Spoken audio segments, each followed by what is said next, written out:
तोहे का बतलाई हो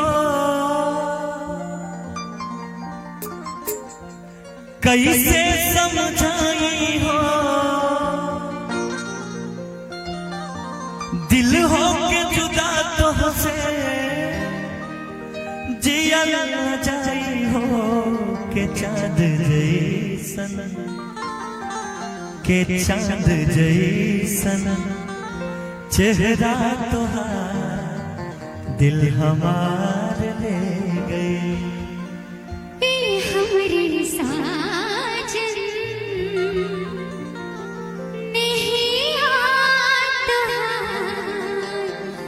दिल हमार ले गई। पता बाबा और तो भाव में गा सकता है गीत के ठाकुर जी के याद कर तब गाओ और तगड़ा हो जाए गाना में और चार चांद लग जाए। वो तो है भाव में आइए। उनको सोच के तो हर गाना खूबसूरत हो जाता है। क्या बात और होना भी चाहिए।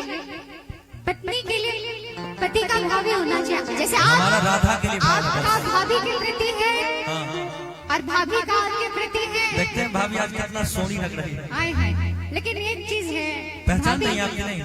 अरे एकदम पहचान। लेकिन एक चीज है भैया से ज्यादा अच्छी भाभी लगती है। एकदम नहीं। आपसे भी अच्छा ठाकुर जी लगते हैं। वो तो है वो तो है वो तो मैं मानती हूँ वो है एकदम। लेकिन हाँ हमरो कोनो जोड़ नहीं खे हमू बेजोड़ बानी हूँ। वो तो है एकदम।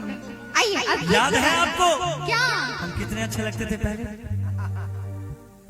अब ये ना ट्रैक चेंज कर रहे हैं। अब गाने पे आइए।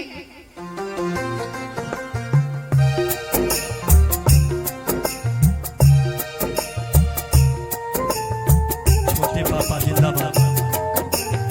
क्या बात छोटे पापा जिंदाबाद।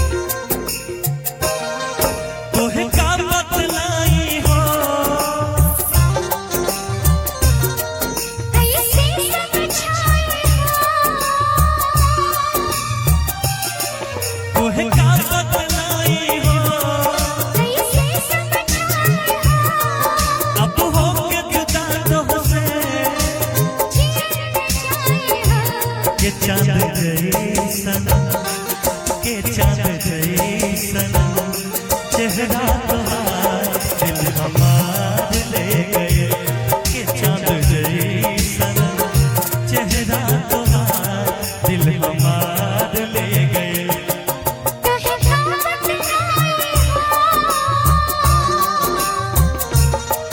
कैसे समझाई हो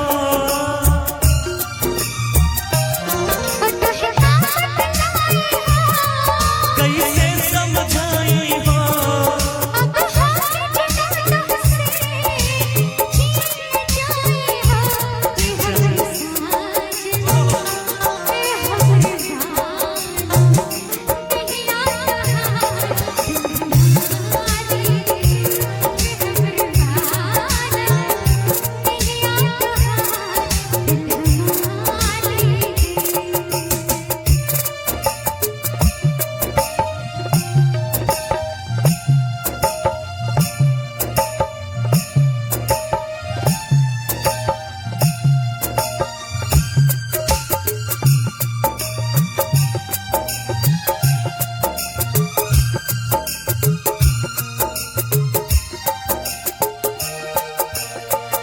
नेहिया के गिरिया आके कहनी गुजारी, सास बन के बसे तो हमरा भितरिया।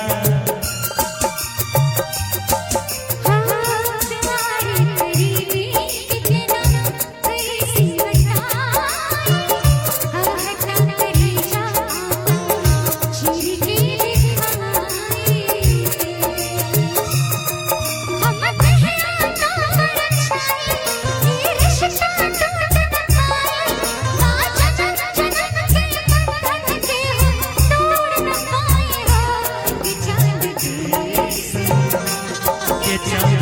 जैसन चेहरा तोहार दिल हमार ले गए के चांद जैसन चेहरा तोहार दिल हमार ले गए।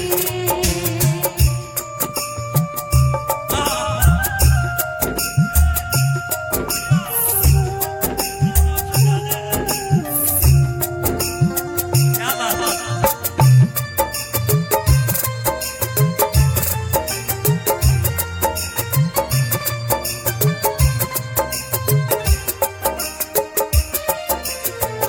कहेलू की भूल जा कैसे भुलाई एक रस नीमन खाके जहर मर जाए।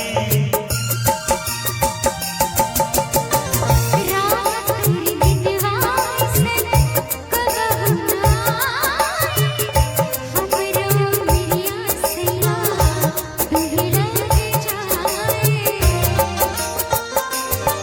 हम कहिया तो मर जाए ना तुहसे हम जटाए अब तोहरे हाथ मंगियों में सिंदूर भराई हो कि हमरे साजन ए हमरे बाल नहीं आता दिल हमारे कि चांद जैसे चेहरा तोहार दिल हमार ले गए कैसे समझाई हो कि तुहे पावत नाई हो कैसे समझाई हो अब तुहसे हम जटा छीन जाई हो के चांद जैसन के चांद जैसन चेहरा तोहार दिल हमार ले गए के चांद जैसन चेहरा तोहार दिल हमार ले गए। कि हमरे साजन नहीं आता दिल हमारे चेहरा तोहार दिल हमार ले गए। साजन नहीं आता दिल हमारे ए हो करे जा अरे नहिया तोहार दिल हमार ले गए। क्या बात है बरताली होना चाहिए सरकार क्या बात है भैया आपका कौन सा था?